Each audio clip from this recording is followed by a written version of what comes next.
हर घर की अपना ही एक हिस्ट्री होती है। कुछ कहानियाँ प्यारी होती हैं और कुछ सुकून देने वाली, और कुछ ऐसी होती हैं जो सारी ज़िंदगी के लिए ड्रॉनी ख्वाब बन जाए। ये कहानी भी बस एक ऐसी ही घर की है जिसे लोग कहते थे दी वॉचर हाउस। अस्सलाम वालेकुम दोस्तों, उम्मीद करता हूँ आप सब खैरियत से होंगे। वेलकम टू पाक फ्लिक स्टोरीज। तो कहानी स्टार्ट होती है 2 जून 2014। ड्रेक और मारिया अपने 3 छोटे बच्चों के साथ वेस्टफील्ड न्यू जर्सी के शांत रिच नेबरहुड में शिफ्ट होने का प्लान बना रहे थे। उन्होंने एक खूबसूरत सा 6 बेडरूम का घर खरीदा जिसका नाम था 657 बुलराडो। घर उनके सपनों का था, बड़ा पोर्च, वाइड विंडोज और एक परफेक्ट बैकयार्ड जहां उनके बच्चे आराम से खेल सकेंगे। मूव इन का काम चल रहा था और उसके साथ साथ घर में रेनोवेशन भी हो रही थी। ड्रेक अपने काम की वजह से वहां आता जाता रहता ताकि वो घर जल्द से जल्द कंप्लीट हो जाए। पूरी ही फैमिली बहुत ज्यादा खुश थी और एक्साइटेड थी नए घर में शिफ्ट होने के लिए, पर शायद उनकी खुशियों पे कोई नजर लगाने वाला था।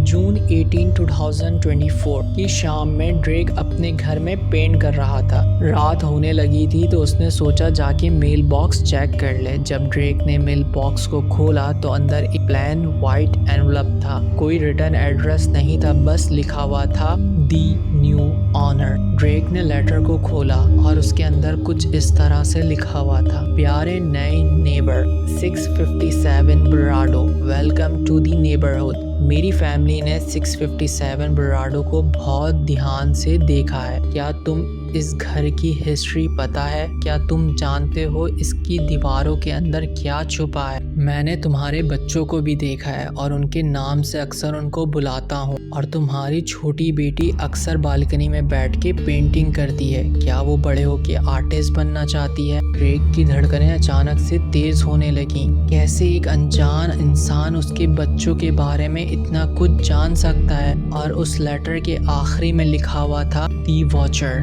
ड्रेक फौरन से अपने घर के अंदर भागा और घर की सारी लाइटें जला के घर को अच्छे से चेक करने लगा। उसने घर का हर एक कोना चेक किया पर वहाँ कुछ नहीं मिला। उसे ऐसा लगता कि शायद उसके घर में कोई छुपा हुआ। फिर वो फौरन से अपनी वाइफ करता और उसको ये सारी बातें बताता, और वो बोलती फौरन से पुलिस को कॉल करो। और उसी रात ड्रेक के घर पे पुलिस आती। ऑफिसर ने लेटर देखा और तुरंत उनको एडवाइस की, तुम शिफ्टिंग का प्लान थोड़ा सा डिले कर दो और कल जाके अपने नेबर से बात करना। हो सकता है कि तुम्हारे साथ कोई प्रैंक कर रहा हो। अगले दिन सुबह ड्रेक अपने सभी नेबर से बात करता है पर किसी को कोई आइडिया नहीं होता इस लेटर के बारे में। शिफ्टिंग की डेट डिले हो चुकी थी। ड्रेक और मारिया अपने बच्चों को वहां लाने से अब डरने लगे थे, लेकिन 2 या 3 दिन बाद एक और लेटर आया और इस बार और ज्यादा डिस्टर्बिंग और क्रीपी था। लेटर में लिखा हुआ था 657 बुलराडो, मेरी फैमिली के लिए घर नहीं ऑब्सेशन है। मेरे दादाजी 1920 में इस घर को देखा करते थे,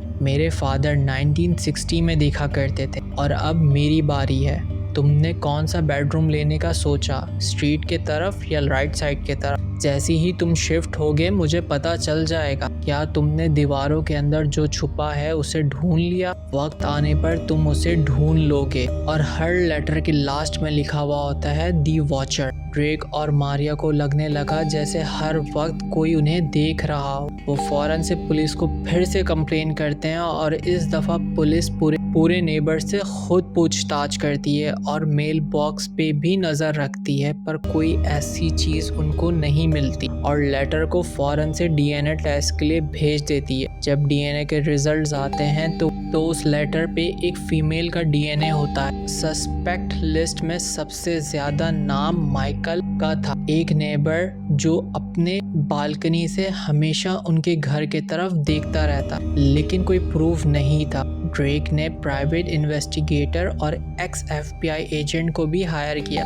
पर उन दोनों को भी दी वॉचर के बारे में कोई सुराग नहीं मिला। ड्रेक और मारिया ने वुड्स फैमिली पर केस किया कि उन्होंने पहले लेटर का मेंशन क्यों नहीं किया जब उन्होंने घर बेचा, लेकिन कोर्ट ने केस डिसमिस कर दिया। डर इतना ज्यादा बढ़ चुका था कि मारिया ड्रेक ने वहां शिफ्ट होने से प्लान कैंसिल कर दिया। जब उन्होंने घर रेंट पे दिया तो वहां के किराएदारों को भी वो क्रीपी लेटर आना शुरू हो गए, और इसी वजह से वो रेंट पे कभी चढ़ नहीं सका।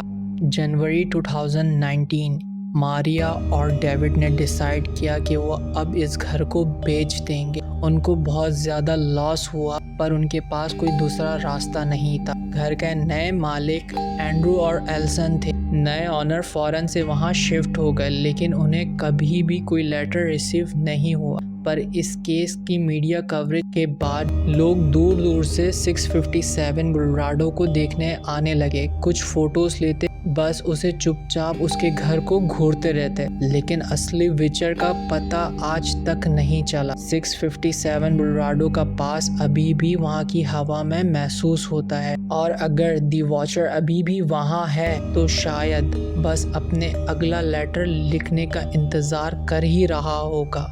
आपको क्या लगता है, दी वॉचर कौन था?